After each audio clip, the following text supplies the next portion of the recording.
Semi automatic work பண்ணுறோம். Wash assembly போயிட்டு இருக்குது. இந்த ஒரு சவுண்டு வந்துச்சு பார்த்தீங்களா? அந்த சவுண்டு வந்து வாஷ் அசம்பிளி போனால் மட்டும் தான் வரும். இதுதான் இந்த வாஷ் அசம்பிளி. இப்போ நம்ம பழசை கேட்டிட்டு புதுசை மாட்டணும். இதேமாரி உங்கள் வீட்லேயும் போயிட்டு இருந்துச்சுன்னா அதேமாரி சவுண்டு கண்டிப்பாக கேட்கும். அதேமாரி ஐத்தி பாருங்கள். ஐத்தி பார்த்தா கண்டிப்பாக உங்களுக்கு அந்த சவுண்டு கேட்டுச்சுன்னா வாஷ் அசம்பிளி போயிடுச்சுன்னு அர்த்தம்.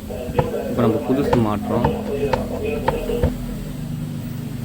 புதுசு பார்த்து இந்த ரிங்கு போட்டு இதுமாரி டெடிக்கேட்டான வீடியோ பார்க்கணுன்னா சப்ஸ்கிரைபர் பண்ணுங்கள். அப்புறம் அந்த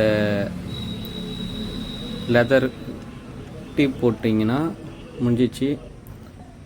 இதேமாரி உங்கள் வீட்லேயும் ப்ராப்ளம் இருக்குதுன்னா சின்ன ஒர்க்கு தான். அதை ஐத்தி பார்த்தாவே தெரியும். வாஷ் அசம்பிளி போயிடுச்சுன்னா அந்த சவுண்டு கண்டிப்பாக கரகரன்னு சவுண்டு வரும்.